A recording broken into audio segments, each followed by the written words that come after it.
Hello guys, আসসালামু আলাইকুম। আশা করি আপনারা সকলে ভালো আছেন এবং সুস্থ আছেন। তো গাইস, আজকে আমি আপনাদের জন্য নিয়ে আসলাম নতুন একটি ভিডিও এবং গুরুত্বপূর্ণ একটি ভিডিও।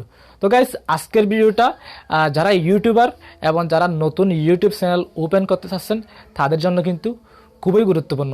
তো আজকের ভিডিওটা হলো কেন আপনার ভিডিওতে ভিউজ আসে না, ভিডিও আপলোড দেওয়ার পরেও কেন আপনার ভিডিওতে ভিউজ আসে না, কারণ কি কারণে ভিউজ আসে না, তো সে সম্পর্কে আমি আজকে আপনাদেরকে জানাবো। তো আপনারা পুরো ভিডিওটা কন্টিনিউ করবেন। তো আপনাদের সাথে আছি আমি ইনজাম এবং আপনারা দেখছেন ইনজামস গুড লাইফ। তো গাইস, ভিডিওটা শুরু করার আগে একটি কথা না বললেই নয়, আপনি যদি আমার চ্যানেল নতুন দর্শক হয়ে থাকেন অবশ্যই চ্যানেলটি সাবস্ক্রাইব করে দিবেন এবং পাশে থাকা বেল আইকনটি অল করে দিবেন। আর যদি অলরেডি সাবস্ক্রাইব করে থাকেন থ্যাংক ইউ সো মাচ। তো গাইস, কথা না বাড়িয়ে শুরু করা যাক।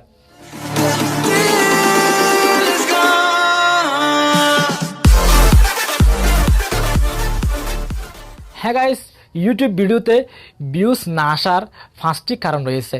Number 1, sub for sub.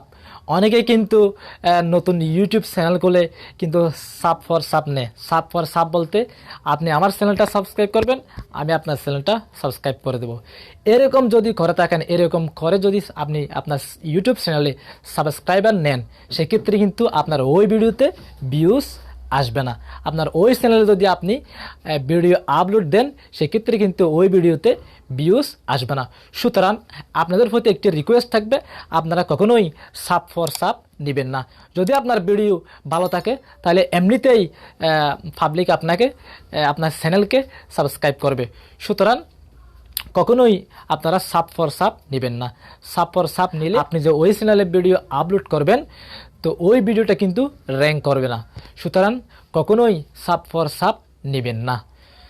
2 নম্বর হলো short and unrelated tag.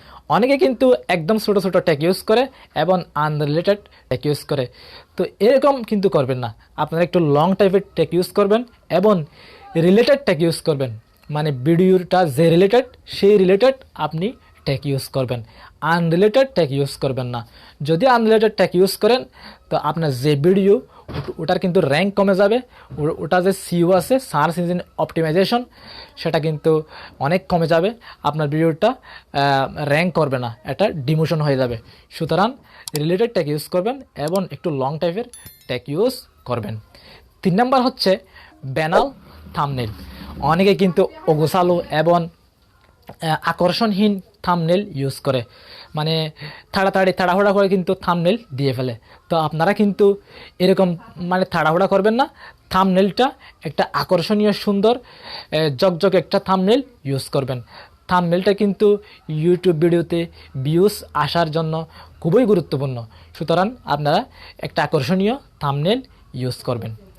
4 number হলো মাল্টিপল ক্যাটাগরি ভিডিও আপলোড। অনেকে কিন্তু একই চ্যানেলে বিভিন্ন ক্যাটাগরির ভিডিও আপলোড করে, যেমন টেক রিলেটেড ভিডিও, ব্লগস এবং স্পোর্টস।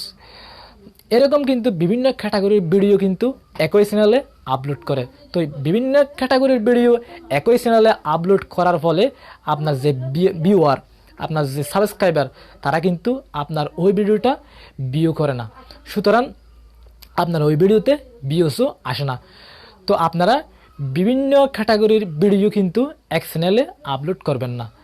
যদি আপনি আপলোড করে থাকেন, সেক্ষেত্রে আপনার ওই ভিডিওতে ভিউস আসবে না।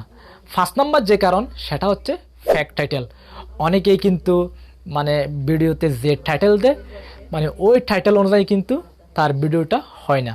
সুতরাং আপনারা ফ্যাক টাইটেল ইউজ করবেন না। এমন টাইটেল দিবেন যে টাইটেল আপনার টাইটেলের সাথে যাতে ভিডিও মিল থাকে। সুতরাং ফ্যাক টাইটেল কখনোই দিবেন না। যদি ফ্যাক টাইটেল দিয়ে থাকেন, আপনার সাবস্ক্রাইবার যারা আছে তারা ভাববে মানে এই ভিডিওটা আসলেই ফেক, এই চ্যানেলটা বারবার এরকম টাইটেল দিয়ে এরকম ভিডিও বানায়। সুতরাং ফ্যাক টাইটেল কখনোই দিবেন না। যদি ফ্যাক টাইটেল দিয়ে থাকেন, সেক্ষেত্রে আপনার ওই ভিডিওতে ভিউজ আসবে না। ভিউজ না আসার যে 5টি কারণ আপনাদেরকে বললাম, তো আশা করি আপনারা এই 5টি কারণ মেনটেন করে চলবেন। এই 5টি সমস্যা আপনারা কখনোই করবেন না। যদি করে থাকেন তাহলে আপনার ভিডিওতে ভিউজ আসবে না। তো গাইস, আজকের মতো এতটুকুই। আশা করি ভিডিওটা আপনাদের খুব ভালো লেগেছে। যদি ভিডিওটা ভালো লেগে থাকে অবশ্যই একটা লাইক দিবেন, কমেন্ট করবেন এবং শেয়ার করে আপনার অন্যান্য বন্ধুদেরকে জানিয়ে দিবেন। তো গাইস, আজকের মতো এতটুকুই। দেখা হবে পরবর্তী কোনো এক ভিডিওতে। সেই পর্যন্ত ভালো থাকুন, সুস্থ থাকুন এবং ইনজামস গুড লাইফের সাথে সদা সর্বদা জুড়ে থাকুন। আল্লাহ হাফেজ।